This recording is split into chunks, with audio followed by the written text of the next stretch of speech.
자, 제가 어제 한국이 일본식 경제 저성장의 터널에 진입해서 근데 일본은 당시에 탄탄한 기초 체력 때문에 버틸 수 있었지만은 한국은 잃어버린 30년이 아니라 일본보다 더한 잃어버린 60년도 갈 수 있다는 거예요.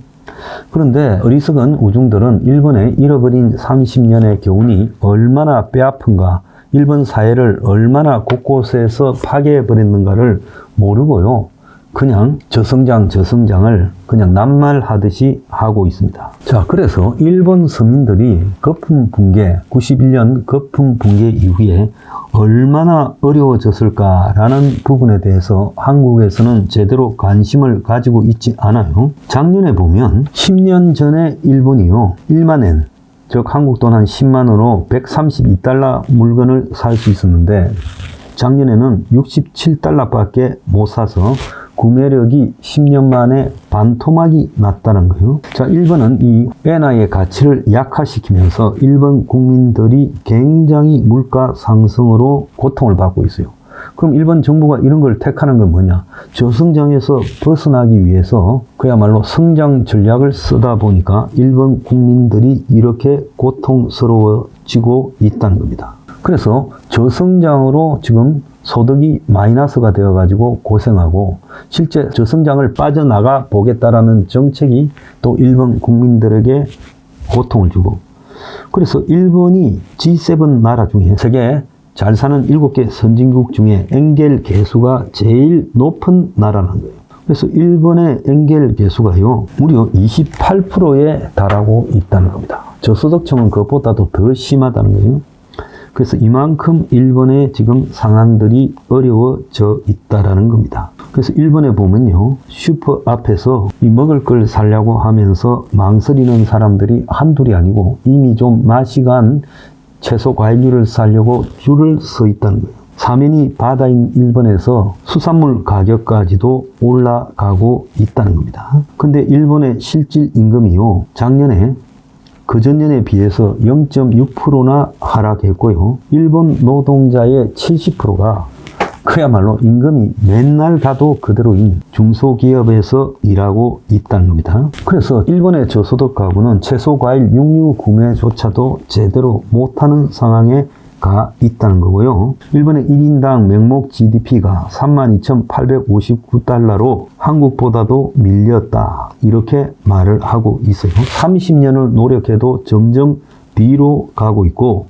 일본의 노동 생산성이 OECD 국가 38개국 중에서 30등을 하고 있고, 일본의 청년 전문 인력들은 더 높은 임금을 찾아서 미국, 유럽으로 다 가고 있고, 고령화는 30%에 육박하고 있다는 거예요. 30년간 디플레이션을 겪다가 소득은 안 늘어나는데 최근은 일본 경제가 살아나 보겠다고 환율을 저하시키면서 일본 엔화의 가치를 낮추면서 환율 조작을 하면서 일본 국민들의 삶이 훨씬 더 어려워지고 있다는 거예요. 일본 사람들에게 미스터리 중에 하나가 30년간 임금이 늘어나지 않았다라는 부분입니다. 그래서 일본이 OECD 국가 중에 월급이 최하입니다.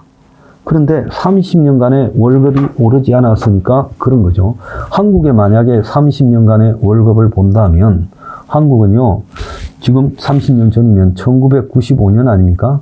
그때보다 월급이 얼마나 올랐는지 한번 생각을 해보세요. 아마 4배 내지 5배는 올랐을 거라고 보고 있습니다. 그런데 일본은요, 30년간 임금이 그대로다. 그래서 일본의 저임금 현황이 매우 심각했어요. 일본의 2000년 평균 임금이 연봉요, 4,420만 원이었어요. OECD 35개국 중에 17위였어요. 2000년. 그러니까 지금부터 25년 전에.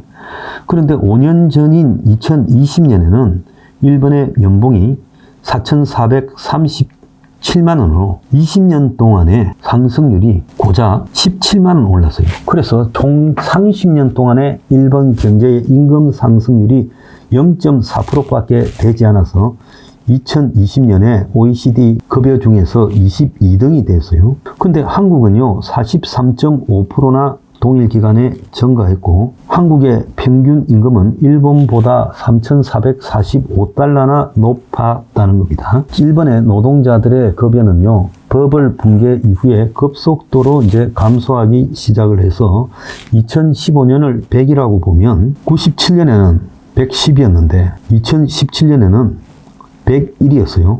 그러니까 20년간에 10% 하락을 해가지고 2015년에 100이 돼 버렸다는 겁니다. 그래서 이런 일금의 임금 감소는 국가의 저성장뿐만 아니라 개개인의 삶에도 영향을 미쳐서 경제적 공급, 장래 수입 불안, 미혼율이 상승하고 출생률 저하를 불러오게 되는 거예요. 한국엔 집하고 사교육 때문에 그렇다지만 일본에는 임금이 점점 하락하면서 벌어진 문제예요. 그래서 학자금 대출이 일본에는 50%밖에 안 빌려주니까 애들이 부담이 되어서 자기 집에서 지금 근처에 있는 대학을 다니고 나왔어도 직장도 집 근처 직장을 구한다는 거예요. 그래서 임금이 이렇게 줄어버리면 개인의 선택이 굉장히 제한되고 사회 보장의 대상자들이 늘어나면서 일본 사회에 지금 심각한 문제를 낳고 있는데 아베노믹스라고 부르는 이 핵심의 경제 성장 문제도 지금 계속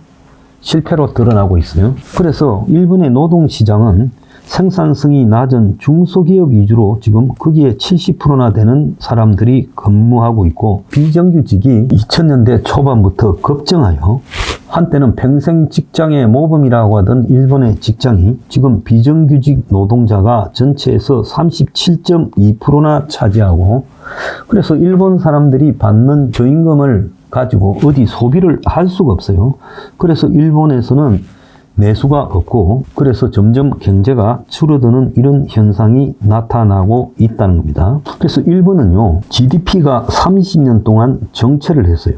그러니까 한국한테도 뒤지는 상황이 됐죠. 자, 그러면서 인구도 줄고 있어요. 자, 소득도 줄고 인구도 줄면서 경제가 점점 쪼그라들고 있는 상황이 지금 전개되고 있다는 겁니다. 그래서 우리가 일본에 잃어버린 30년 하면 막연하게 잘 나가다가 일본의 엔화에 대한 가치를 인위적으로 높이면서 일본이 불황에 접어들자 그걸 갖다가 이제 돈을 가지고 전부 투기에 나섰다가 국가적으로 망하는 사태가 된 게 1991년에 잃어버린 30년이에요. 그 뒤부터 일본에서는 임금이 오르지 않고 GNP가 그대로고 30년간. 그러니까 실질적으로 임금이 하락을 엄청나게 한 거죠. 그래서 한국에서 한때 몇만 명씩 일본에 취업하러 갔다가 그 월급을 받고 도저히 생활하고 나면 남는 게 없어서 지금 다 돌아왔다고 합니다. 일본 사람들이 먹을 게 부족해서 지금 고심을 하고 엔겔 계수가 OECD 최고 수준이고 그야말로 우리가 드라마에서나 영화에서 보던 일본은 그냥 일본의 밝은 일부고 나머지 그 이면의 일본 사회의 정체가 매우 심각하다는 거예요. 그러니까 일본에 옛날에는 없던 범죄들이 숱하게 나타나고 일본의 지금 서민들은 그야말로 갈수록 생계난에 시달리고 젊은 사람이 월급 받아가지고 집 사고 결혼할 수도 없고 집값도요 과거 높았을 때보다 반토막 이하로 떨어져서 한 40% 수준으로 됨에도 불구하고 그 집에 들어갈 사람이 없어서 일본의 신도시에는 과거에 배드타운이던 한국 같으면 뭐 분당, 파주 같은 데가 완전히 유령 도시가 되어가고 있다는 겁니다. 그래서 일본의 빈집이 수백만 채라는 게 그게 그냥 놓은 이야기가 아니에요. 자, 한국, 일본에 잃어버린 30년이 얼마나 무서웠는가. 그것이 우리 눈앞에 현실화되고 있다는 걸 제발 자각을 좀 해야 됩니다.